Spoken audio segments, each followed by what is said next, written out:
네, 여러분 안녕하십니까. 이병태 교수 모셨습니다. 한일 경제 문제 여간 심각하지 않아서 어제 문재인 대통령이 두 가지를 얘기했습니다. 하나는 기업 피해가 이대로 가면은 가만히 있지 않겠다. 가만히 있지 않으면 어떻게 하는지 모르겠습니다만 어떻든 가만히 있지 않겠다. 또 하나가 한일 간에 뭔가 성실하게 협의를 해보자.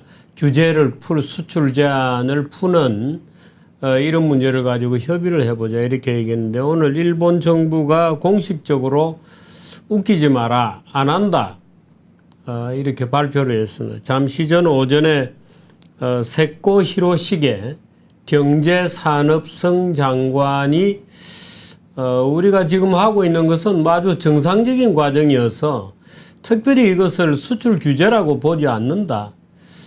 그러므로 수출 규제를 푸는 무슨 합의를 해보자 이런 것은 맞지 않는 거다는 이유로 깨끗하게 거절을 했습니다. 한일 경제전쟁이 지금 어떻게 돌아갈 건지 이병태 교수님 모시고 한번 같이 얘기를 좀 나눠볼까. 이 교수님 어서 오십시오. 예, 안녕하십니까. 여러 가지로 바쁘실 텐데 나와주셔서 고맙습니다. 아, 불러주셔서 고맙습니다. 지금 어떻게 보고 계세요, 그래? 뭐 사실은 너무 한심해서 예. 어떻게 얘기를 해야 되나. 이제 최저임금으로 자영업자들, 중소상공인 예, 다 죽여놓고 중견기업은 52시간제하고 화관법, 예. 뭐 또 파견법, 뭐 이런 거로 산업안전법 이런 거로 지금 우리나라 떠나라고 그래놓고. 그다음에 이제 대기업까지 지금 예. 가장 대기업 중에서도 가장 우리나라에서 수출 비중이 크고 부가가치 비중이 큰 반도체, 전자산업에 직격탄이 맞은 거고. 예. 그럼 뭐 다른 산업이 지금 상황이 좋으냐? 자동차 같은 거 지금 중국에서는 뭐 완전히 죽을 쓰고 있고, 네. 인도 믿고 있었는데 인도에서도 지금 수요가 줄고 있고. 예. 영국하고 미국에서는 공유 경제 때문에 지금 또 자동차 소유가 확 줄고 있거든요. 그래서 그렇군요. 예, 우버 이런 거 말이죠. 예, 예. 그래서 확연히 줄고 있습니다. 그래서 예. 소유가 그래서 특히 그래서 이제 독일이 최근에 상당히 어렵거든요. 예. 그 자동차 수출이 안 되고 있으니까요. 그래서 뭐 자동차 때문이라도 리세션이 온다 이런 이제 우려가 예. 산업이 있고 그다음에 뭐 조선업 우리나라 지금 어려운 거 다 알고 계시고요. 예. 그래서 다 어려운 와중에 뭐 철강도 지금 이제 이렇게 되면 신일본제철하고 협업하지 예. 말라는 얘기잖아요. 그래서 도대체 어쩌자고 이렇게 모든 경제를 그냥 크고 작은 간에 다 투자 못하고 일자리 못 만들게 다 예. 만들고 있는지.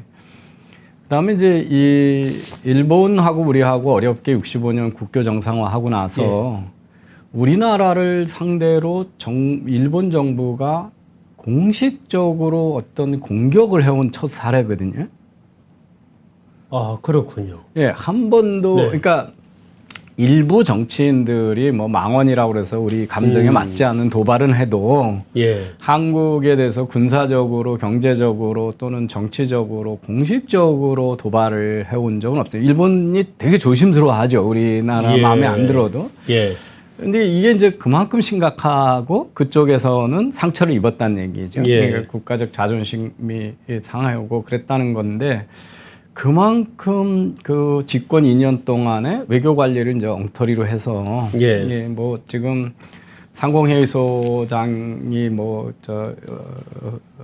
그 두산에 박 회장님이 아우성을 쳤듯이 정치가 제발 경제 좀 놔둬라 뭐 예. 이런 것인데 이거 뭐 놔두는 게 아니라 그냥 정치가 다 예. 경제를 망치고 있는 거에 이제 갈 때까지 가는 게 아닌가 이런 걱정을 많이 하고 네. 있습니다.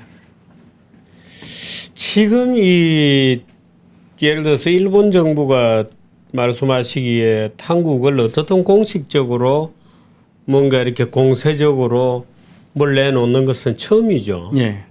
외환위기 때도 뭐 그거는 뭐 동남아에서 일어났던 일이죠. 일어났던 거고 이제 자기 자산을 지키기 위해서 예. 가져간 거니까 뭐 그거는 뭐 어느 나라나 그렇게 할 거고요. 예. 위험해지는 그 나라가 뭐 특별히 이제 지금처럼 외환위기를 당하고 나니까 뭐 저희 환율도 서로 긴급할 땐 대주고 뭐 이런 협박다지만 그 옛날에는 다 깨졌잖아요. 뭐 예, 그런 것들도 예. 없던 시절이고 그다음에 지금 스와핑 그건 다 깨져 있는 거죠. 스와핑은 이미 깨졌고 그 외환위기 때 일본이 자기 자본을 빼가고 뭐 했던 것들은 자기들 자산을 지키기 위한 행동이었으니까 그걸 일본이 공세적으로 그랬다 그렇게 얘기하기는 어려운 거죠. 동남아 전체가 위험에 빠졌고, 그래서 이게 첫 그 국교 정상화 이후로는 첫 가장 공식적인 뭐 물밑에서야 뭐 작은 이견이야 늘 있는 건데 거의 그 한국의 존립 기반에 대한 사실은 위협을 가하고 있는 거 아니겠습니까? 경제적 존립 기반에 대한. 이 불화수소 그 세척용 그 불화수소를 일본이 한국에 대한 수입 규제를 처음 한 게 사실은 작년이었거든요. 작년에 일정 기간 동안에 그걸 안 했어요. 그때 왜 그랬는지에 대한 일본 정부의 공식적인 설명도 없고 우리 삼성이나 하이닉스 같은 데서도 어떻든 보도 자체를 극력으로 꺼리면서 그 당시 우리가 페넷마이크에서 보도를 한 2차례 했거든요. 불화수소가 정상적으로 지금 수입되고 있지 않다 하고 보도를 했었는데 그때 그냥 유야무야 넘어갔어요. 관련된 업계들도 뭐 오로지 시시였죠. 야 이거 큰일 납니다. 시시하는데 이거 진짜 나와버렸거든요. 이게. 저는 왜 어떻게 이런 과정이 일어나는지 이해를 못하겠어요. 그러니까 어떤 자신감인지 모르겠어요, 그죠? 그 문재인 대통령이 나 속된 표현으로 무슨 똥배짱으로. 그러니까 그 문재인 대통령이 그 트럼프 대통령 앞에서 아베 총리를 사실은 능멸한 거잖아요. 예. 이게 그러니까 동맹이 아니다. 그랬죠. 동맹이 아니다. 그 어떤 전쟁을 하자는 얘기도 아닌데 어떤 나라의 정상이 만나가지고 당신하고 나하고 우리하고는 친하지 않다 이런 얘기를 하는 정상이 세상에 어디 있을까? 그러니까 동맹이 아니래도 동맹이라고 동맹이고 전략적 협력을 해야 된다. 이게 이제 정상적인 외교잖아요. 그런데 그 뭘 믿고 그러는지는 참 모르겠습니다. 그런데 이제 이번 사태 터졌을 때 정부가 하는 반응을 보면 경제 실상에 대해서 너무 무지하니까 저렇게 용감한 게 아닌가 이런 생각이 들죠. 대표적인 게 이제 FTA에다 제소하겠다 이런 거죠. 뭐 제소해가지고 재판까지 걸리는 시간도 오래 걸리지만 WTO. WTO에. 그런데 FTA의 제소가 WTO에 제소가 되면 그 심판하는 이제 심판정이 있지 않습니까? 패널이 만들어지겠죠. 근데 거기 올 연말이 되면 재판관이 1명으로 남습니다. 다 임기가 끝나가지고. 아 그렇습니까? 예, 그 3명이 돼야 재판이 일어나거든요. 그러니까 그게 언제 구성이 될지도 몰라요. 언제 구성이 돼요? 모르죠. 그런 상황도 모르는 거죠. 두 번째는 이번 일본 정부가 우리나라한테 금수를 하겠다고 발표하는 게 아니잖아요. 허가제로 되돌리겠다라는 거잖아요. 그리고 특혜를 주는 것을 철회하겠다는 거예요. 그다음에 이제 안보를 지금 빙자하는 거잖아요. 그래서 트럼프 대통령이 썼던 수법을 그대로 다 쓴 거고 그렇기 때문에 이거 뭐 어느 나라나 안보를 핑계대고 금수할 수 있고 허가제로 할 수 있는 권리는 다 있는 거죠. 안보보다도 WTO가 위에 있거나 FTA가 위에 있는 나라는 없으니까요. 그러니까 이걸 뭐 이길 가능성도 없는 데다 언제 재판할 수 있는지도 모르고 또 타이밍상으로도 WTO 체제가 이게 재판정도 잘 안 열리는 때고요. 그러니까 그게 이제 아무 공허한 빈 위협이라는 게 이제 너무 자명해졌고 그다음에 이제 더 제가 실소를 자아내는 건 그거죠.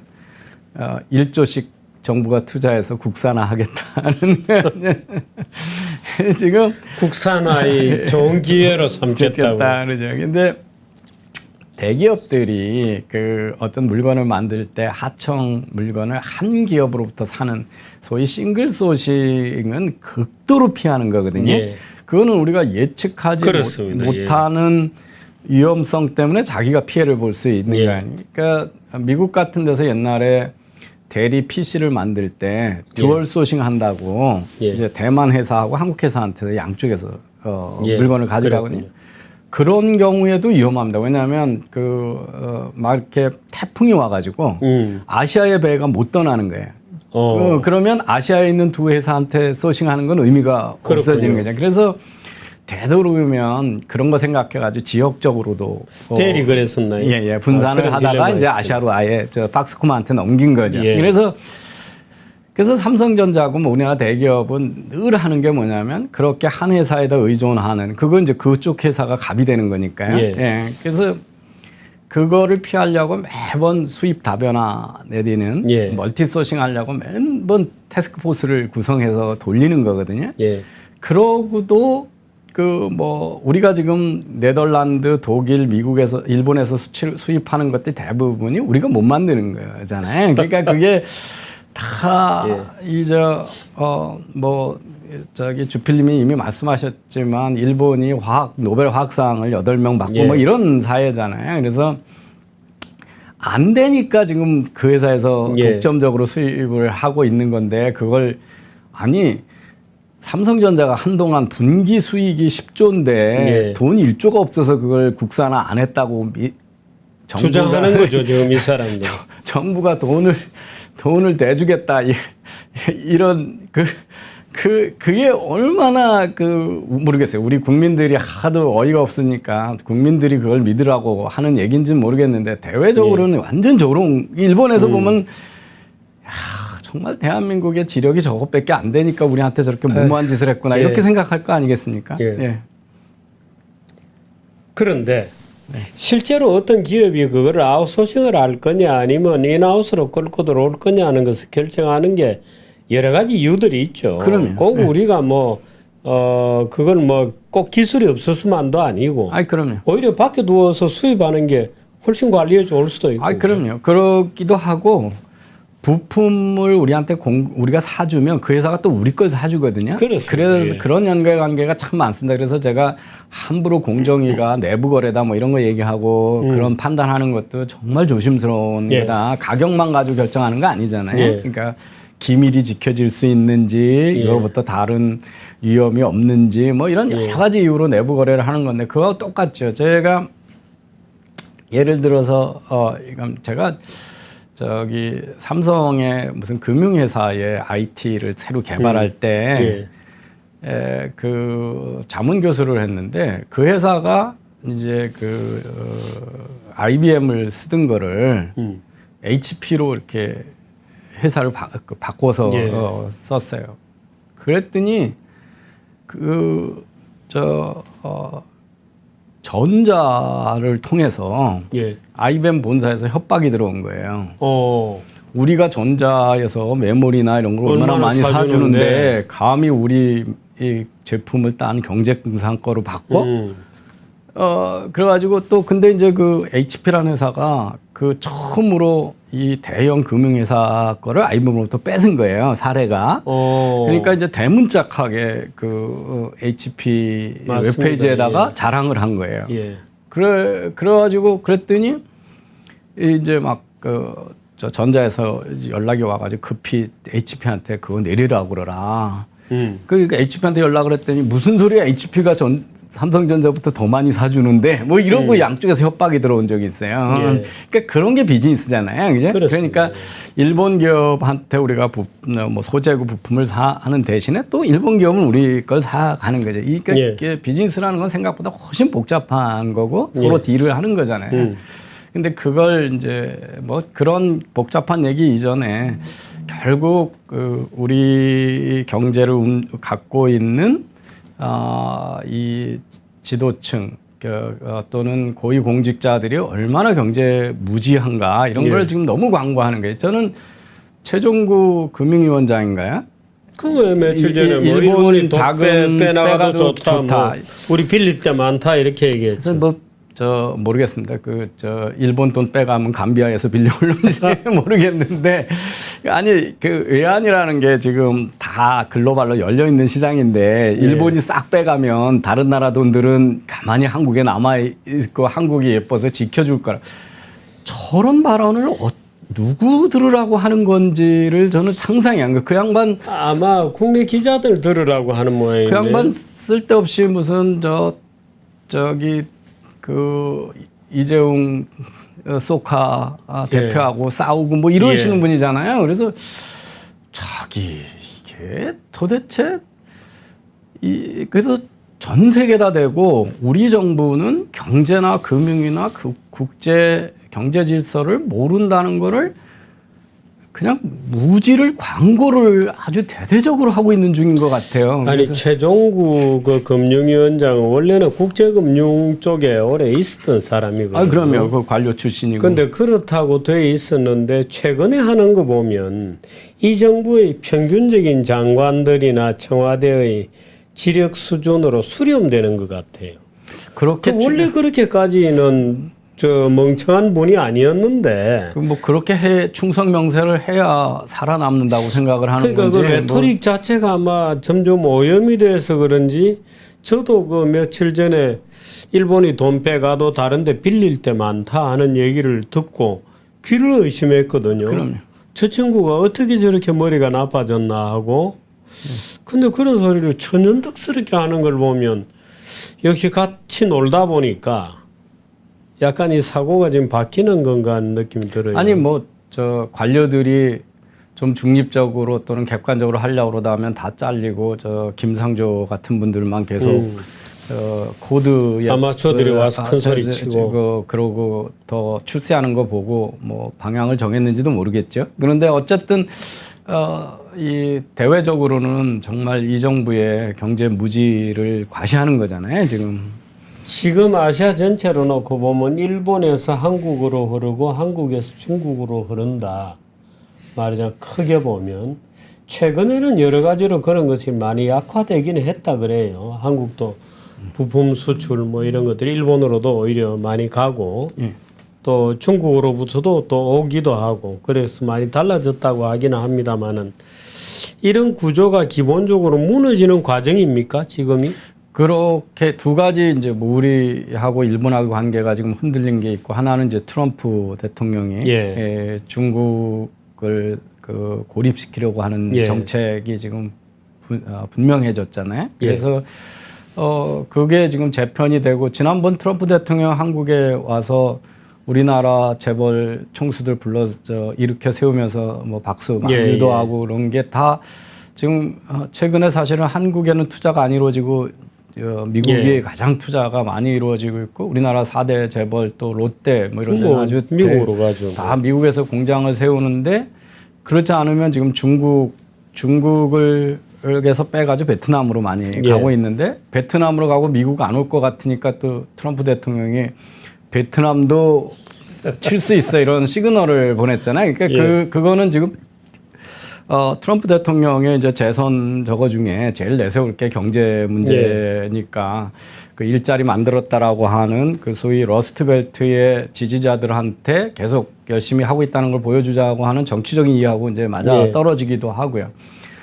그래서 이 글로벌 밸류 체인이 지금 와해 상태로 가고 있는 거고 화웨이 사태가 이제 가장 대표적인 거죠.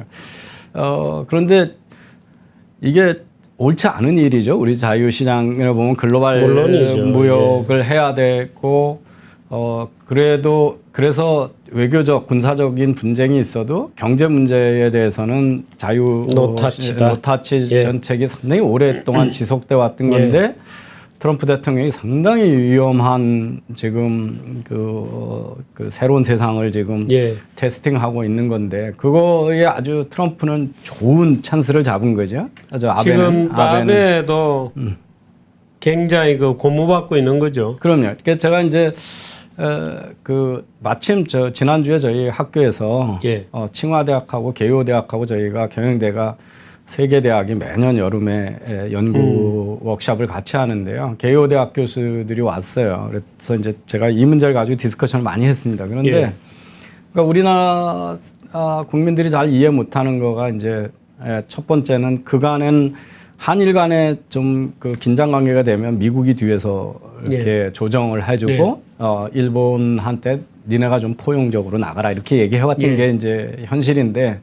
지금 트럼프는 그거에 관심이 없죠. 지금 한국하고 일본을 가능하면 압력을 가해서 주한 미군이나 그 미군 주둔 비용을 더 많이 받아나겠다는 장사치적인 생각이 제일 더 크고 자기가 화웨이나 중국에 대해서 썼던 전략을 그대로 쓰니까 또 개입할 명분도 없는 거잖아요. 그래서 트럼프 대통령이라고 하는 변수 하나가 과거의 한일 간의 긴장 관계하고는 다르다라는 거하고 두 번째는 아베 총리가 2011년 9월에 퇴임을 하기로 이미 해서 연임에 연연하지 않는 수상이라는 거거든요. 그래서 이제 연임에 연임하면 경제가 조금 이렇게 어려워지고 이런 거에 저걸 받을 텐데 뭐 집권 때부터 아베 수상은 그 정상 국가화 내지는 그거를 내걸었기 때문에 한국이 그 일본에 대한 외교적 그 공격을 계속하는 거에 대해서 도저히 묵갈 수 없다고 이미 했고 이건 정상 국가가 되는 데는 바람직하지 않은 거고 또 이렇게 해가지고 한국하고 긴장 관계를 높이면 지금 개헌하고 싶은 거 못하고 하던 거 이런 것들을 할 수 있는 토대가 되니까 그 아베의 마지막 임기라고 하는 변수 이 두 가지가 겹쳐 있어서 상당히 다른 상황인데 우리는 그 다른 상황에 대한 인식이 너무 없었던 거 아닌가 이런 생각을 하고 있습니다. 지금 예를 들어서 지금 현재는 이제 불과 세계 품목에 대한 규제밖에 없지 않습니까? 확전될 거로 보십니까? 이거 우리 정부가 어떻게 하느냐인데요. 저는 그래서 제가 어디 언론인들 앞에서 얘기를 했더니 또 그걸 악마적 편입을 하는데 하나는 일본하고 대결 구도로 간다. 우리가 그러면 확전을 하겠죠. 당연히. 우리의 선택에 따른 거죠. 지금 이제 우리보다는 문재인 대통령의 선택에 따른 거겠죠. 문재인 대통령이 지금 이제 경제 전쟁이라고 그러지만 사실은 경제 전쟁 아니잖아요. 그러니까 외교 전쟁이죠, 그죠? 외교적으로 도발을 했다고 그 문제로 생긴 거고. 그러니까 일본은 진짜 우리가 유화적으로 하고 타협적으로 하려고 그러면 좋다. 문재인 정부가 집권한 이후에 반일 적대적인 포지션에 대해서 이제 타협할 의지가 있다. 외교적으로. 이제 그 외교적으로 타협할 의지가 있다는 게 결국은 위안부 문제하고 그 강제징용 배상 판결에 관한 해결책이잖아요. 그래서 이 두 가지에 대해서 타협할 의지가 있다고 시그널을 보내야 되는 거지. 경제 문제를 지금 타협하자. 이 시작이 경제 문제가 아니고 아베가 지금 얘기하는 건 경제 문제가 아니잖아요. 그리고 아베는 문재인 대통령하고 아베 수상하고의 지금 다른 상황을 생각해야 되는 또 하나의 변수는 뭐냐면 우리는 지금 청년 실업으로 막 하고 경제가 꼬꾸라지는 경제고 일본은 지금 구직난으로 하고 있으니까 이 한국하고의 그 경제 갈등이 일본 경제에 단기적으로 큰 영향을 줄 가능성이 적잖아요. 우리는 지금 불안감이 커지면 벌써 오늘도 아까 보니까 환율이 1180원 이렇게 해가지고 지난 어제보다도 한 10원 이상 올라갔잖아요. 그러니까 벌써 환율에 반영이 되고 있고 우리는 그렇지만 일본은 뭐 이 갈등 때문에 일본의 외환시장이 흔들리거나 주식시장이 흔들리거나 국민들이 경제에 대한 불안감이 더 커질 가능성이 없기 때문에 이게 훨씬 아니, 지금 일본 국민들이 느끼는 이번에 한일 간의 문제들이라고 하는 것이 지금 한국 사람들이 느끼는 거하고는 상당한 그 온도 차이가 있어요. 일본 국민들은 뭐 그다지 뭐 우선 관심도 없습니다. 치열하게 보는 것 같지 않고 관심도 없는 거죠. 그래서 그리고 그 정치적인 기반이 이제 훨씬 견고하잖아요. 아베 총리가. 그래서 여러 가지 상황에서 이걸 경제 문제로 보고 그래서 이제 결국은 선택은 우리 사회 또는 우리 이제 대통령의 선택인데 제가 이제 우려스러운 건 우리 사회가 이걸 또 반일 감정으로 자꾸 일본도 안 간다 그러고 일본 물건 뭐 불매 운동도 하고 이러면서 반일 감정을 조정하고 그거에 다른 의견 저같이 이제 한일이 정상적인 국교 정상화된 나라니까 평화적으로 공동 번영으로 가야 되고 협업 체제로 가야 된다는 생각.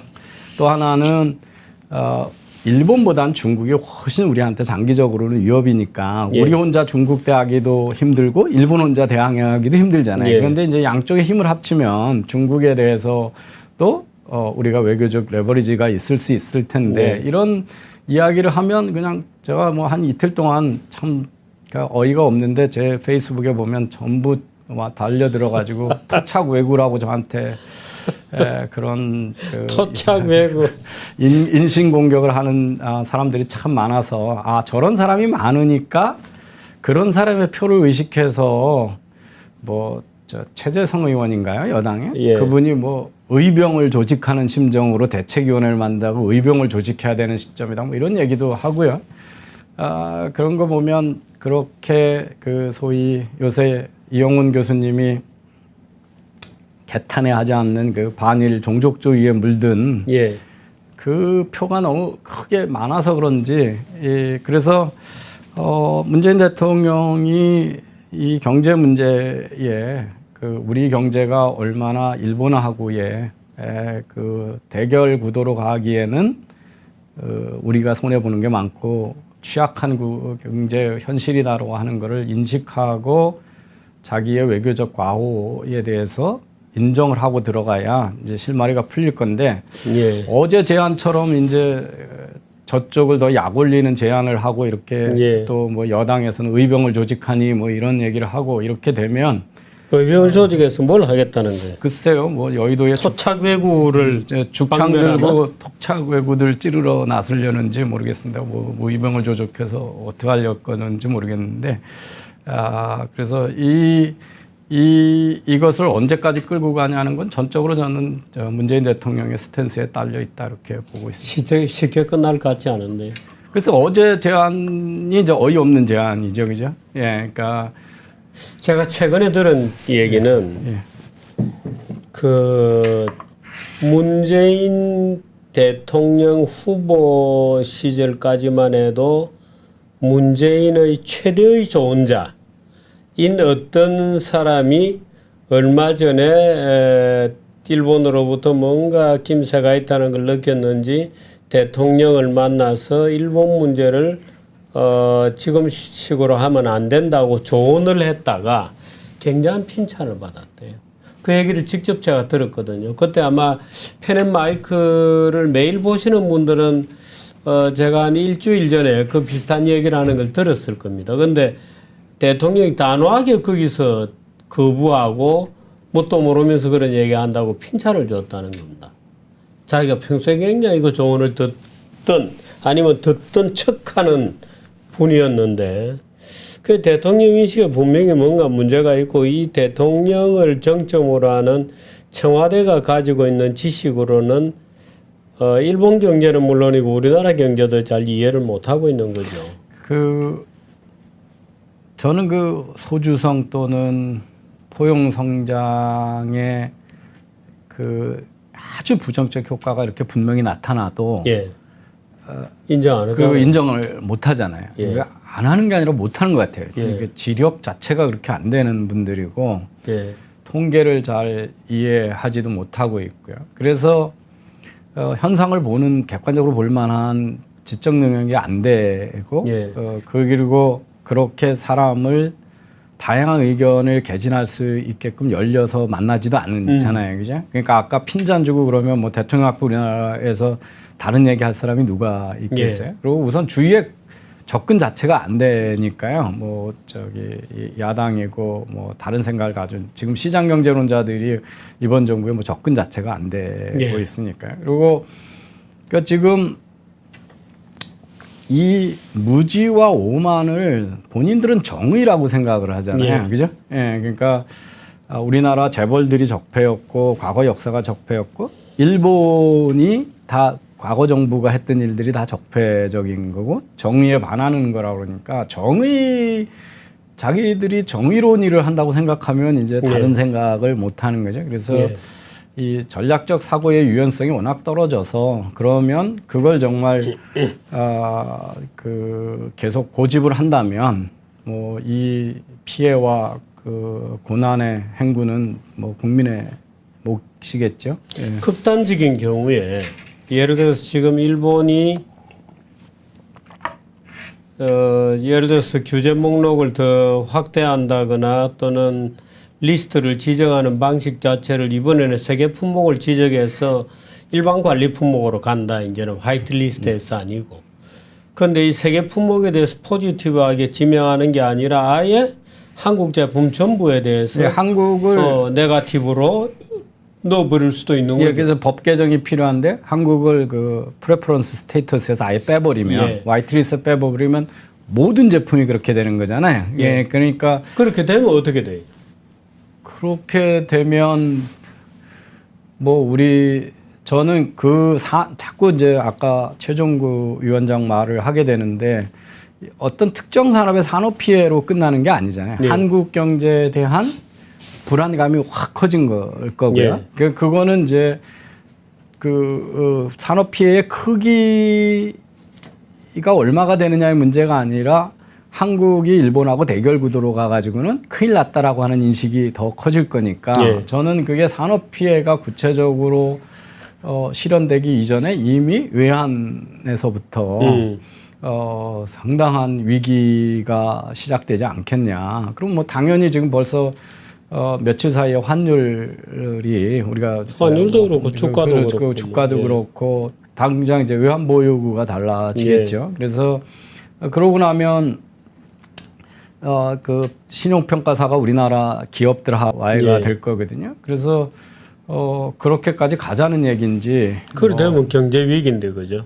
경제 위기죠. 경제 위기. 경제 위기로 가는 거예요. 예. 그런데 그 위기가 이제 저는 정말로 이 사태의 심각성을 인식했다면 문재인 대통령이 어제같이 제안하면 안 되는 거죠. 우선은 비공식 제안을 해야 되는 거죠. 그죠? 뭐 우리한테 피해 주면 우리가 나도 대받아 칠 거야. 이렇게 얘기하면서 협상에 나서라 그러면 그게 협상이 안 나서면 너 가만 안 둘 거야 뭐 이런 얘기잖아요. 대결 구도잖아요. 근데 그러면 문재인 대통령이 협박한 거에 대해서 아베 수상이 겁이 나서 언론에 협상하겠습니다. 그러면 아베는 일본에서 정치적으로 어떻게 되겠어요? 그러니까 그거는 보시면 어제 제안은 제안인 것 같은데 사실은 협상하지 말자는 얘기였거든요. 그리고 언론 플레이를 하면 안 되죠. 지금은요. 언론 플레이 안 하고 여태 침묵 며칠 침묵 잘하고 계시다가 왜 어제 언론 플레이를 해요? 그 와중에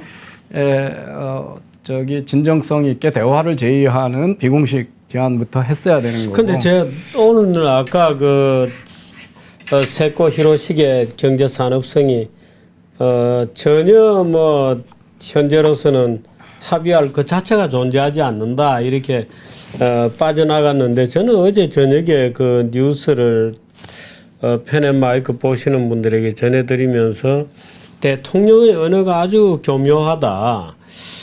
이게 마치 협상을 하자고 하는 것 하면서도 뭔가 자존심은 뻣뻣하고 그래서 아주 교묘하게 나왔다고 리포트를 했는데 그 시간에 우리나라 외무부의 통상교수 본부장인 윤모 본부장하고 우리 외무부에서는 곧 일본하고 실무 협상이 벌어질 것처럼 브리핑을 했거든요. 그래서 저는 대통령이 저 얘기를 한 데는 실무 작업이 며칠 동안 있어서 되는 건가? 하는데 오늘 아침 보니까 그것도 아니에요. 도대체 아니잖아요. 이 실무자들은 무슨 얘기를 듣고 그런 말을 보고를 했는지.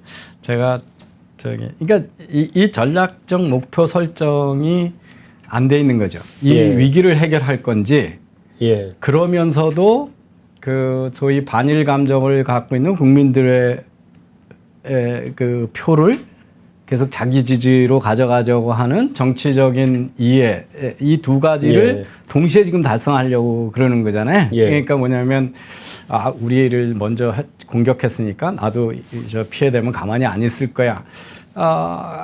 그 얘기는 이제 우리 문 대통령 지지하고 저 같은 사람한테 톡착 외구라고 하는 분들은 그 얘기 좋아하겠죠. 강경 스탠스가. 그런데 그러니까 뭐냐면 아직도 머릿속에 내년 총선이나 또는 아니면 지지자들에 대한 정치적 이해를 계속 가져가겠다라고 하는 작은 욕심이 그대로 있는 거고요. 이 문제를 제대로 해결하겠다라고 하는 어느 게 더 중체대한 일이고 시급히 대통령이 해야 되느냐 하는 전략적 우선순위에 대한 판단이 올바르지 않다 이렇게 보이겠죠. 물론 이제 외교는 뒤에서 얘기하는 건데 오늘 결과로 보면 이제 그런 조율 과정 없이 그냥 일방적인 발표였고 국내용 언론 플레이였다라는 게 이제 분명해진 거죠. 예. 아니 근데 어제 우리 정부에서 한 얘기가 우리 정부 당국자 분명히 그런 얘기를 했어요. 미국이 좀 중재를 하지 않겠는가.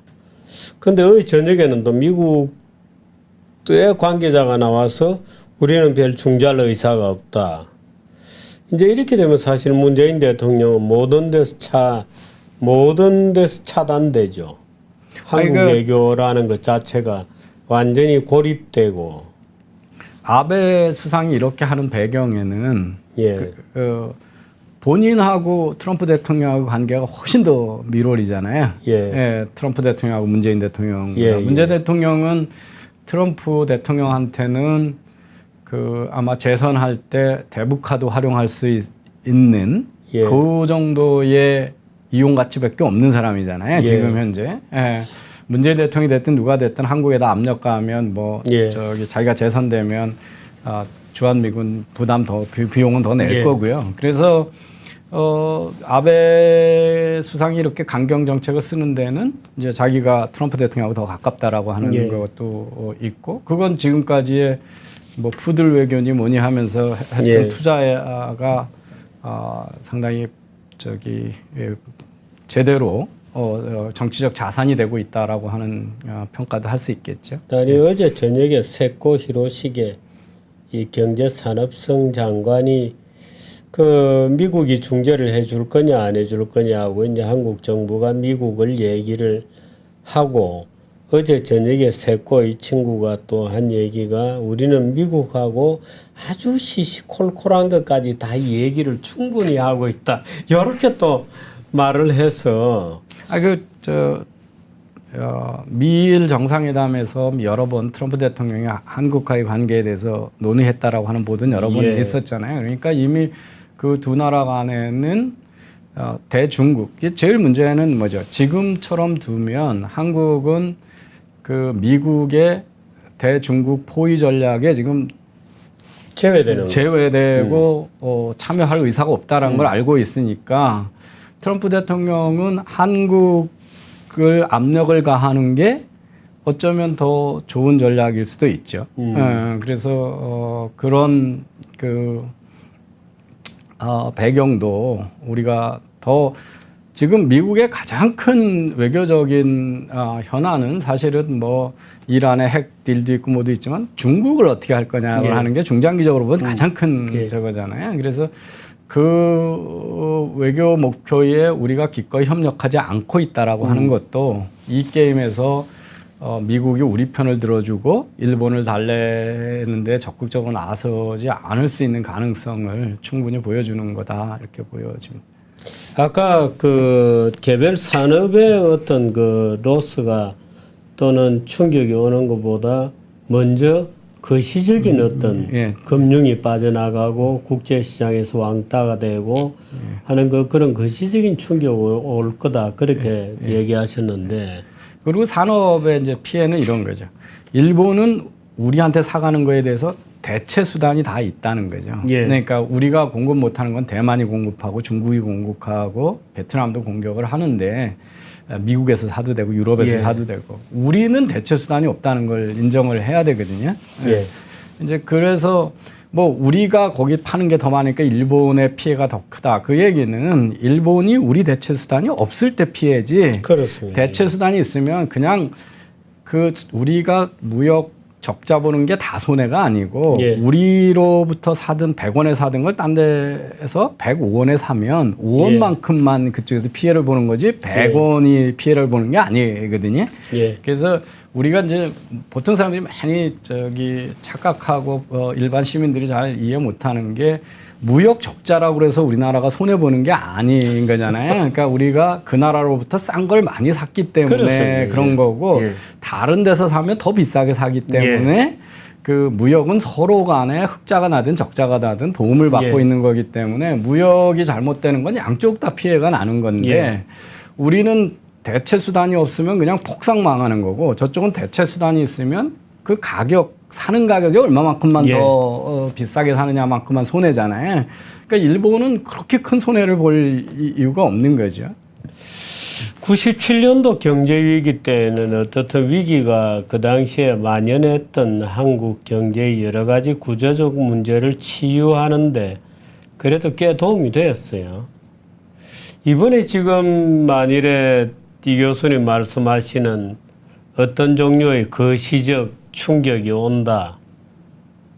그 다음에는 어떻게 됩니까? 시나리오 없죠. 뭐. 지금 그 미국, 일본도 아베노믹스의 제일 가장 큰 약점이 예. 사실은 그 재정 확대 또는 그 금융 확대, 그 컴페티티브 이징을 통해서 했고 실제 해야 되는 구조 조정을 세금으로 다 덮어서 지금까지 예. 좀비 경제를 끌고 왔다. 끌고 온 거죠. 예. 그래서 이제 그 요새 우리나라에서 갑자기 그 MMT 모든 모니터리 티어리 소위 예. 재정 확대론자들이 막 대통령 한마디 하니까 왜 40%를 재정 적자액을 40%로 예. 묶느냐 뭐 그랬더니 뭐 저 건국대 최백은 교수 이런 분들이 인터넷에 나와서 100조를 더 풀어도 괜찮다 막 이런 예. 헛소리들을 하거든요. 예. 근데 미국에서 이제 그런 주장을 가장 많이 했던 사람이 폴 크루그만이거든요. 예. 크루그만이 뭐냐면 가만 보니까 일본의 이 저기 지난 잃어버린 30년이라고 그랬는데 실질 GDP가 예. 미국이나 유럽이 간 거하고 똑같이 올라갔다. 네. 이렇게 얘기한 거예요. 별 차이가 없다. 그러니까 네. 돈 풀어서 해도 아무 문제 없다. 이렇게 네. 얘기를 한 거거든요. 근데 이제 최근에 그게 아주 그 완전한 통계 조작이라는 게 들통이 났어요. 그랬군요. 왜냐하면 이제 GDP가 그러고만이 시인은 했습니까? 시인 안 하죠. 근데 그게 뭐냐면 이런 겁니다. 그 국가 GDP를 경제 활동 인구로 나누잖아요. 예. 근데 그 기간 동안에 일본의 경제 활동 인구가 1,300만이 줄은 거예요. 예. 그러니까 분모가 줄어오니까 분자는 가만히 있는데도 쫙 올라간 것처럼 그렇군요. 보이잖아요. 예. 그래서 그거를 왜냐하면 일본이 이미 경제 활동 인구가 줄은 지가 꽤 오래됐으니까. 됐죠. 그러니까 뭐 조금도 아니고 1,300만이 줄었으니까요. 그러니까 그거를 인프로이드 돼 있는 예. 그 실제 일을 하는 사람 수로 나눠 보니까 다른 나라는 이렇게 올라가는데 일본은 그냥 하나도 실제 GDP가 증가가 없었던 겁니다. 그러니까 예. 그 미국도 이제 자꾸 양적 완화나 뭐 케인지안 정책이나 이런 걸 하면서도 늘 그 궁극적인 문제 해결이 못 되는 게 뭐냐면 노동 생산성이 안 올라가면 그게 이제 세금이나 뭐 돈 풀어가지고 잠시 좋을 때면 내년에 가면 이제 어려운 거잖아요. 이번 정부가 이제 뭐 13년인가 이상 된 그 자동차 그 새 거로 하면 저기 세금 깎아주고 뭐 이런 거 지금 오바마 대통령이 그 금융위기 때 똑같은 거죠. 캐시 포 팅커라고 그래가지고. 근데 그게 이제 그런 게 작동 안 하는 게 내년에 살 거 올해 사면 내년에 수요가 없는 거잖아요. 그래가지고 결국은 그런 걸 또 전기차에만 해줬는데 전기차가 비싸잖아요. 그러니까 결국 뭐냐면 국민 세금 가지고 부자들한테 서브시디만 주고 수요는 변동이 거의 없거든요. 부자들의 우아한 소비를 데코레이션 해준 거죠. 그래놓고 내년에 가면 수요가 확 줄어버리니까 미리 땡겨서 한 거니까 이제 그래서 일본은 뭐 공산주의자보다 케인지안이 더 위험한 사람들이다 이렇게 얘기를 하죠. 그래서 그게 우리 뭐 많은 경우 있잖아요. 대공황 때도 사실은 아니 근데 아까 그 폴 크루그만 식으로 거짓말하는 거는 지금 우리 정부가 똑같이 하는 거죠. 똑같이 하는 거죠. 거짓말하고 있는 거거든요. 그 가계 수가 늘어나는데 가계 소득 안 올라간다고 뭐 얘기하는 거나 그 다음에 최저임금 때문에 집에 간 사람 싹 빼놓고 잘 말씀하시는 출석한 사람만 출석한 사람만 해가지고 그것도 최저임금 아니라도 우리나라는 대부분 정규직이 많기 때문에 기본급 올라가고 호봉 올라가기 때문에 다 올라갑니다. 근데 그거 가지고 90% 줬다 뭐 이렇게 이상한 계산을 하는 건데 그러고만에 그래서 이제 일본이 어떻게 그나마 이 아베노믹스가 작동하냐면 65세 이상의 그 가난한 고령 인구가 파트타임 노동 인구로 급격히 많이 참여하면서 그러면서 이제 버티고 있는 거거든요. 그러니까 근데 일본은 그나마 노동의 유연성이나 있잖아요. 유연성이 있으니까 노동 생산성이 안 올라가면 고용을 늘려서라도 예. 먹고 사는데 우리는 노동의 그 노동 시장의 유연성도 다 막아버리고 임금은 올려놓고 그러놓고 좀비 기업은 계속 무슨 저 그대로 두고 구조조정은 안 하고. 지금 문재인 정부가 바보들이 항용 그랬으면 하는 경제 정책은 다 내놓고 있거든요. 있죠. 그게 이제 어제 오늘도 참 우울한 게 그거 아닙니까? 다 저기 공유경제 여태 해놓고는 해결책이라고 정부가 내놓은 게 뭐냐면 공유경제 허락하는데 택시 면허 사가지고 하라는 거예요. 택시만 하라는 거예요. 그게 정말 말이 안 되는 얘기를 하고 있잖아요. 그다음에 이제 김현미 국토부 장관이 강남 집값 여전히 안 잡히니까 민간 아파트도 분양가 상한제 하겠다. 이건 뭐 공산주의잖아요. 아니 분양가 상한제 하면은 시세와의 그 차액은 누가 먹나요? 그 이제 로또 오히려 로또 만들어주고 그것도 대출을 막아놨으니까 어떻게 되냐면 부자들한테만 예. 로또를 주는 거죠. 그러니까 예. 제가 저기 최근에 읽은 재미있는 아티클이 영국에서 노후에 그 빈곤으로 안 빠지는데 뭐가 중요한가? 예. 뭐 연금 이런 거 많이 얘기하는데 주택의 소유가 있냐 없냐? 집이죠. 예, 그다음에 일단은, 가족이 그 이혼하고 뭐 이렇게 해서 쪼개지지 않고 예. 유지되냐? 이 두 가지가 전체 빈곤율의 그 두 가지, 그러니까 집을 소유하고 있고 부부가 이혼을 하고 계속 같이 살면 그게 빈곤으로 빠지는 확률을 30%를 줄인다는 거예요. 그거 굉장히 중요한 거예요. 그럼요. 한 집안의 소득원이 내가 아파서 일을 못할 논문이 새로 나온 겁니까? 예. 조사해 가지고 나온 건데 그 상당히 시사점이 큰 거잖아요. 그죠? 예. 그래서 우리나라도 그렇습니다. 이게 저 1인 가구의 상대적 빈곤율은 1인 가구의 50% 가까이 되는데 그게 다 노령 가구거든요. 근데 이게 저 3인 가구 이상만 돼도 6%대로 떨어지거든요. 어떤 사회 체제나 복지 구조로 가져가느냐, 또 그것이 우리들이 소위 생각하는 어떤 가정의 평화, 뭐 가족 내 어떤 온화한 어떤 부드러운 관계, 가정의 가치 이런 것은 굉장히 깊은 관계를 갖거든요. 그럼요. 그리고 그게 그 얘기군요. 그러니까 제가 내가 힘들어 번 돈을 남한테 주면서 아까워하지 않는 유일한 단위가 가족이잖아요. 그러니까 그래서 가족이 사실은 안전망이고 복지고 그런 거죠. 그죠? 예. 그래서 다 국제기구가 포용적 성장하려면 고용 성장을 하라고 그러지 임금 성장을 하라고 안 그러잖아요. 그러니까 100만 원씩 둘이 벌면 200만 원이지만 한 사람 실업자 되고 한 사람이 120만 원 받으면 가계소득은 120만 원밖에 안 되는 건데 지금 이 정부는 100만 원 받던 사람이 120만 원 받았으니까 좋은 정책이라고 그러고 100만 원 받던 사람 집에 간 건 얘기 안 하는 거잖아요. 그래서 그런데 이제 지금 이번 주택 정책이 다 그런 거잖아요. 집 사지 말라는 거고요. 깜짝 놀랐어요. 어제도 참 여러 가지로 놀라게 하는데 이 정부는 어제 분양가 또 민간 아파트도 분양가 규제한다는 얘기를 듣고 또 놀랐습니다. 그게 이제 부자들 좋아하는 거는 골랐어요. 말 안 하는 사실 사회주의고 토지 공개념인데 결국은 부자들한테만 좋은 거거든요. 그러니까 현금 있는 등력이 있는 사람한테만 로또를 주는 거죠. 저도 뭐 그 로또의 덕을 본 사람이죠. 제가 저기 시골에서 아무것도 없이 서울 와가지고 5년 동안 일찍 결혼해가지고 와이프하고 둘이 매년 그 올림픽 전후였기 때문에 88 올림픽 전후였기 때문에 워낙 그 주택 가격이 높게 쳐서가지고 매년 이사를 다녔어요. 5년 동안 결혼생활.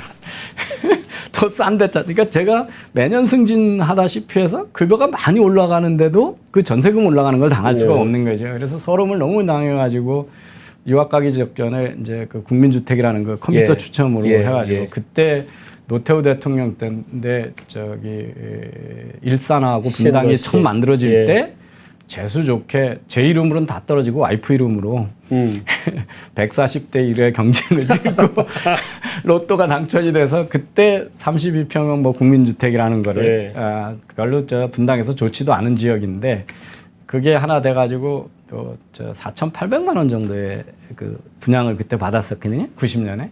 그래도 이 교수님은 이 정부의 도움을 좀 받아요. 혜택을 받았습니다. 그거에. 야, 저는 근데 정말 정부로부터는 정말 받아본 게 없어요. 미국에서 박사과정할 때 너무너무 가난했는데 예. 그 집을 팔고 싶은 욕망이 너무 큰 거예요. 워낙 가난하게 이제 제 가족을 제가 고생을 시켰으니까요. 예. 근데 서울에서 집 없는 서름 당했던 그 5년이 너무 뼈저려서 예. 그건 악착같이 지켜야 된다 그래가지고 예. 유학생활 할 때 이제 그걸 지켰는데 그래서 2005년에 제가 귀국을 해서 예. 15년 후에 그걸 한 6억 9천인가요 팔았으니까. 예. 그러니까 그게 로또죠. 예. 근데 그래서 이제 그렇게 되면 젊은이들 지금 대출 규제 해놓으면 집 못 사는 거고. 그래서 예. 제가 얼마 전에도 뭐 서울시가 공공주택을 많이 임대주택을 확대한다고 그러는 예. 거예요. 그래서 그게 뭐 재정이 있으면 할 수도 있고 대기업의 대도시에서는 집을 살 수 없는 사람들이 많으니까 임시적으로 하는 건 좋은데 진짜 좋은 정책은 젊은이들한테 일찍 집 사게 도와주는 거죠. 일자리를 늘리고 집 사게 도와주는 거죠. 이게 지금 핀텍이라고 하는 혁명이 있거든요. 이제 그렇잖아요. 미국 같은 데는 뭐냐 하면 그 금융회사들이 집을 사가지고 임대로 시작을 하면서 자기 소득이 늘어가면 점점 그 자기 지분을 늘려가지고 어느 순간 되면 그래서 렌트 투 오운이라고 그래가지고 임대로 그렇군요. 시작했다가 소유로 바꾸는 그런 어떤 그 핀텍 회사들이 있습니다. 예, 많이 나와 있어요. 미국에서. 그래서 그런 다양한 아이디어를 가지고 젊은이들이 일찍 집 사게 해주고 소득이 낮을 땐 작은 집이었지만 큰 집 살 때도 양도차익 뺏지 말고 더 큰 집으로 빨리 이사 가게 해서 자녀도 빨리 낳게 하고. 아니 우리나라는 이 양도 차익을 다 국가에서 뺏어가 버리니까. 아니 뭐 그거는 간두고 자기 재산을 재개발해서 나오는 이익도 내놓으라고 그러는 사회니까요. 그래서 이제 그렇게 해서 그게 뭡니까? 그게 다 지금 일자리 안 생기는 거잖아요. 그죠? 부동산을 저렇게 막아놓으니까 가장 지금 쉽게 얘기하면 단기적인 낙수 효과가 큰 산업이 부동산인데 부동산 다 막아놓고 투자 다 막아놓고 해외로 다 나가게 만들어놓고 경제가 잘 된다고 자꾸 이제 지금 아까 자동차 얘기 잠깐 하시잖아요. 예. 독일도 자동차 산업이 좀 죽고 있고 소위 공유 경제라고 하는 것이 자동차 수요를 어떻든 크게 떨어뜨리고 있는 거죠. 예. 우리나라는 어떻게 됩니까? 우리나라는 이제 크게 두 가지가 하나 나타나고 있는데 하나는 외제차의 마켓 셰어가 무지 높아지고 있고요. 그게 뭐 제가 서울대에 있는 인류학 하시는 인구구조 변화를 연구하시는 교수님 만났는데 그게 50대 중반이 큰 차이가 있다는 50대 이상은 돈이 있어도 외제차 사는 거에 대해서 죄책감이 있고 그래도 국산 사야지 그런데 50대 중이하로는 전혀 그게 없답니다. 그러니까 자동차가 가장 과시형 소비인데 그러니까 집은 내가 몇천 평대 얼마나 좋은지 사는지 자랑하고 다니기 어렵잖아요. 근데 자동차는 이제 집에 뭐 집들이를 하는 것도 아니고 요즘에 그래서 뭐 자랑하고 싶은 사람은 나 강남에 사는데 뭐 그러고 하지만 그건 뭐 천박한 일이고 그래서 가장 그 대표적인 과시형 소비가 자동차인데 젊은 층들은 이제 외제차 사는 거에 대해서 완전히 이 소위 심리적인 방어막이 완전히 제거가 됐다는 거죠. 그래서 대수로는 한 20%, 금액으로는 40%를 뺏겼거든요, 이미. 그러니까 국내에서 초과 수익을 많이 내고 있었거든요. 근데 경쟁이 치열해졌으니까 이제 못 하잖아요. 그래서 어려운 데다가 최근에 한 10년 사이에는 세계 자동차 시장 성장의 50%가 중국이었습니다. 그런데 중국이 2010년서부터 마이너스예요, 성장이. 근데 이제 중국이 경제 불안이 오고 나니까 제일 비싼 내구재 소비를 줄이는 거예요. 그래서 대표적으로 줄은 게 고급 스마트폰하고 자동차예요. 그러니까 우리나라의 잘 나가는 산업이 중국에서 딱 어려워지는 이유가 거기에 있는 거죠. 그런데다가 이제 유럽하고 미국에서는 공유경제 때문에 젊은 층이 차량을 안 사고 사실은 우버는 서민들이 회장님처럼 차 타는 거거든요. 왜냐하면 기사 두고 타는 거잖아요. 그죠? 오라고 타고 그러니까 그게 긴 기사 이리 와. 그래서 그거는 택시를 대중한 게 아니라 기사 두고 타는 쇼포를 대중화한 거거든요. 예. 예, 그래서 그게 훨씬 더 좋은 고급 소비거든요. 왜냐하면 자기는 운전 안 해도 되는 거고요.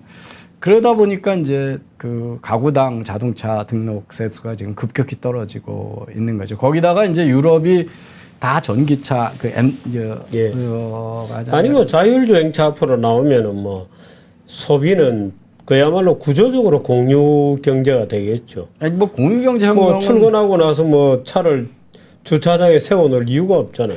제가 이제 우리 사회가 이 경제를 망치는 그 소위 작동하지 않는 정부 체제가 됐다라고 하는 것 중에 하나가 공유경제 나온 지가 이제 10년이 넘어서 2009년에 창업한 우버가 금년에 상장을 하면서 80조 기업이 됐잖아요. 예. 그러면서 전 세계가 다 수용하고 있는데 우리는 그러면 정부가 하는 일은 시장 경제의 원칙대로 경쟁하게 하는 거지 예. 혁신에 의해서 갈등이 있다고 그걸 조정하는 걸 정부가 무원칙하게 조정하거나 조정할 능력도 없고요. 예. 당사자들끼리 싸워서 타협해오라고 해놓고는 소위 표가 적은 쪽을 협박하는 거잖아요. 예. 지금도 타다나 공유경제가 택시 면허 사고해라. 이 얘기는 이제 택시 쪽 기사, 그 표 많은 쪽 편을 들은 거잖아요. 이렇게 되면 혁신 수용 능력은 없는 거죠. 그러니까 10년이 되도록 공유경제 논쟁만 하고 혁신을 수용하지 못하는 거는 정부가 자유시장 경제 원칙이 준수되고 그 원칙 하에서 경쟁되도록을 지키는 게 일인데 갈등이 있으면 그걸 당사자들을 조정하거나 아니 무조건 사회적 합의로 풀라고 사회적 그러니까. 합의를 하거나 무원칙하게 해오라고 예. 그러면 원칙을 세워야 그러면 되는데 타협도 될 리가 없고 이해가 예. 상충되니까요. 결정 기간도 길고 그러다 보니까 지금 아무 결정도 못하는 결정 장애적 국가가 돼서 혁신이 부인되는 사회가 됐기 때문에 우리 경제가 지금 그 생산성이 항상 없이 옆으로 지금 이제 일본이 의외로 외교 전선에서 도저히 이제 문재인 외교를 견딜 수 없다는 문제가 이제 일본 쪽 방향에서 터진 거잖아요. 예. 터진 건데 어떻든 겉으로 보면 또는 당장 산업의 현실로 보면 이번에 걸린 거는 집중적으로 삼성전자를 마치 놀이기라도 한 듯이 겨냥하고 있는 거잖아요. 삼성전자 견뎌냅니까? 못 견뎌내죠. 이게 사실대로 하면 예. 이제 삼성 뭐 저는 어떤 특정 기업의 내부를 잘 알 수 있지는 않지만 예. 그 삼성이나 하이닉스나 이 위험 때문에 그 뭐 아주 요번 거로 생산이 안 되는 최상위 계층의 새로운 반도체 말고 그냥 지금 대량 생산하고 있는 예. 낸드나 뭐 이런 것까지 불안해하면 조금 비싸더라도 자기 고객들이 대만 이런 데로 이제 수요를 늘릴 가능성이 있잖아요. 예, 그 아직 도시바도 생산하고 있고 뭐 그러니까. 그러니까 안심을 하게끔 얘기를 해야 되는 거죠. 예, 대응책이 있다 뭐 이렇게 하지만 뭐 엊그제도 제가 어디서 들었는데 진대재 장관이나 뭐 이런 분들을 만나서 여쭤본 사람들이 있더라고요.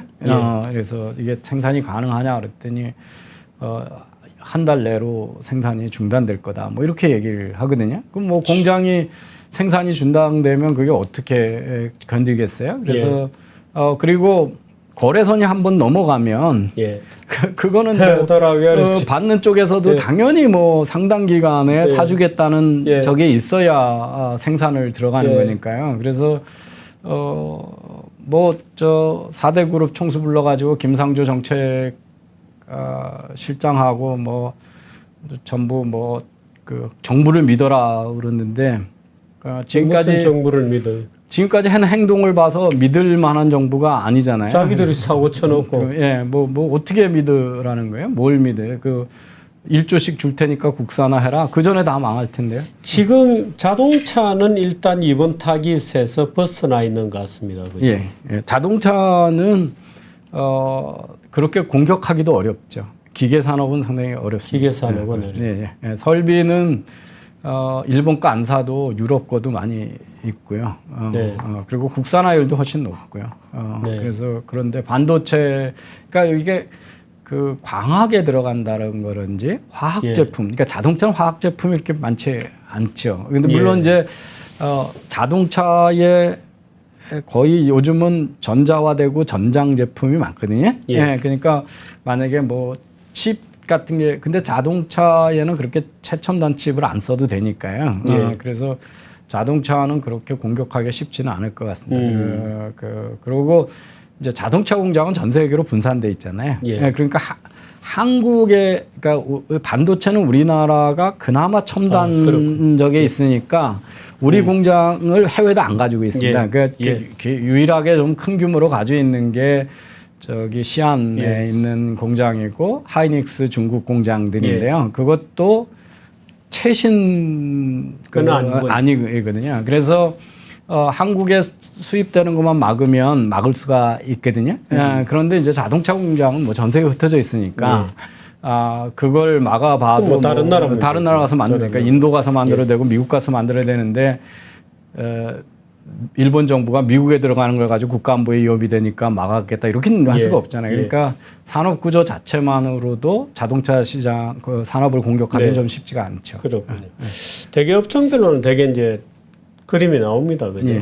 앞으로 일본이 취해 나갈 거 그렇게 되면 어떤 전선에서 문제가 생긴다. 물론 뭐 거시적으로 전면적으로 생기는 국가의 경제 리스크라고 하는 것은 말할 수 없이 높아지고 있는데 문재인 정부가 지금이라도 지난 2년 반 동안의 오류를 인정을 해야 될 텐데. 글쎄요, 당연히 그래야 될 것 같고요. 할까요? 하지 않으면 어떡하겠다는 그러니까 그러면 이제 일부 그 우파들이 얘기하는 음모론이 맞다라고 얘기하는 게 되겠죠. 뭐냐면 우리 수준을 북한 수준하고 낮춰가지고 연방제 통일하려고 그런다. 뭐 그렇게밖에 이해가 안 될 정도로 무모한 일이니까요. 그러니까 미국이 우리 편을 자진해서 도와주진 않겠지만 우리 정부하고 일본 정부하고 신뢰가 다 끊어졌으면 뭐 유럽이나 미국 정부한테 해서 타협할 의지가 있다라고 해서 중재를 요청하거나 뭐 이런 거는 되겠죠. 그러니까 미국 정부 트럼프 행정부하고의 신뢰관계가 있다면 그래서 어떻게 하든 글쎄 저는 타협을 안 하고 버틸 재간은 없을 것 같은데 또 이 정치적인 이념의 그 편향성하고 또 정치적인 계산을 너무 많이 해서 우리 국민들이 이러면 아베 욕하는 쪽에 더 쏠리고 우리 정부보다는 일본 반일 감정에 휩쓸리면 정치적으로 나한테는 뭐 총선에도 이득이다 이렇게 하는 무모한 생각을 좀 안 했으면 하는 그런 그 기대를 우리가 가져야 되는 거겠죠. 그래서 국민들이 좀 이 반일 감정에 휩쓸리지 말고 그냥 정부의 그 우리 경제 현실을 좀 냉정하게 보는 좀 캄다운하는 모습, 성숙된 모습을 좀 보여줬으면 합니다. 다음 주 17일 날 여기 광화문 옆에 아펠가모라는 조그만 저 행사장에서 반일 종족주의 그 행사가 있습니다. 혹시 시간 나시면 들러주시면 좋겠고. 저도 제가 그 용어를 많이 빌려서 페북에 쓰니까 제가 반일 종족주의라고 썼더니 저한테 이제 아까도 얘기했지만 토착 외구라고 대응을 하시는데 참 한국에서 교수 또는 뭐 학자네 이러면서 사는 게 좀 힘들다는 생각이 요즘 많이 드는데 그러니까 이영훈 교수님이 우리나라의 그 조선시대부터 근현대사를 실증적으로 해서 상상의 나라라고 하는 동영상도 만드시고 그 일본이 그렇게 거란이나 몽고족처럼 이 소위 유목민족의 약탈적 지배를 한 게 아니라 정주영 식민지를 했다. 그런 실증적으로 그렇게 많이 하고 소위 민족사관이라고 하는 것들이 소설을 너무 많이 써놓은 그거에 대해서 그렇게 도전을 했는데도 소위 기존 역사께서 아무런 그 반론이 없고 또 경제 학자들도 마찬가지라고 하는 거 정말 슬픈 일인 것 같아요. 그러니까 어떡하려 그 지금 반일 종족주의 그 책 또는 그런 역사관이 우리 국민들이 저는 이게 펜앤마이크도 그렇게 얘기했고 이승만 학당도 그렇게 해가지고 이제는 좀 알려졌겠지 그랬는데 요새 페북에 달려드는 거 보니까 이 전교주의 힘이 훨씬 크다라고 하는 게 오래 했으니까요. 예, 오래 했었고 그리고 지금 소위 역사학계라는 게가 정말 사학계가 학계인가 그러니까 자기들의 주장을 정면으로 부인하는 예. 그런 많은 증거를 걸고 도전을 했는데 답이 없죠. 입 꽉 다물고 답도 있는 없죠. 예. 이 비겁한 건지 뭐 어떤 건지 모르겠습니다. 그래서 예. 이게 우리나라의 경제학계는 그래도 요즘 조금 정신을 차리는 것 같아요. 이제 하도 뭐 현실의 증거가 눈에 보이니까 이제는 전통 경제학자가 아닌 제가 이제 뭐 시작도 하기 전에 막 바락바락 할 때는 가만히 있으시더니 이제 요즘은 뭐 이제 조금 자신감이 생기신 것 같죠. 예. 그런데 뭐 여전히 저 아까도 얘기했지만 뭐 100조 풀어도 좋다 이러면서 사기 치는 사람들이 있으니까 예. 그 양반은 뭐 저 이런 얘기도 합니다. 그 지금 일자리 없어진 게 중화학공업의 구조조정 때문이지 최저임금 때문이 아니다 뭐 예. 이런 얘기를 하시거든요. 그래서 뭐 보고 싶은 대로 보고 마음대로 얘기하는 분들이야 뭐 누가 있으니까요. 어떻든 저는 뭐 이 이병태 교수님 뵐 때마다 참 너무 고생하셔서 죄송스럽기도 하고 그래도 참 다행스럽고 또 이영호 교수님 뵐 때마다 참 이 친형님 같은 기분을 느껴서 늘 못 도와드려서 죄송스럽고 그렇습니다. 지금 어떤 분이 나도 토착외구다 이렇게 제가 한 말입니다. 며칠 전에 이제 토착외구 박멸하자 뭐 이런 티셔츠를 만든다 그래요 누가. 그래서 그 티셔츠가 이렇게 인터넷에 돌아다니길래 제가 그 밑에다가 그러면은 우리는 나는 내가 토착외구다. 그렇게 해서 티셔츠를 좀 입고 다니자 이런 얘기를 했습니다만 오늘 어떤 분이 저렇게 댓글을 또 달아주시네요. 댓글 참여해 주신 여러분들 고맙고요. 두 분 사진이 왜 기미가 많아요? 그건 우리가 만든 건 아니고 우리 PD들이 만들었는데 이쁘게 봐주시기 바랍니다. 아마 저 걱정거리가 너무 많은 얼굴을 표현하려다 보니까 저렇게 된 것 같습니다. 오늘은 여기까지 하고요. 종종 한 번씩 좀 나와주시면 좋겠습니다. 예, 고맙습니다. 고맙습니다.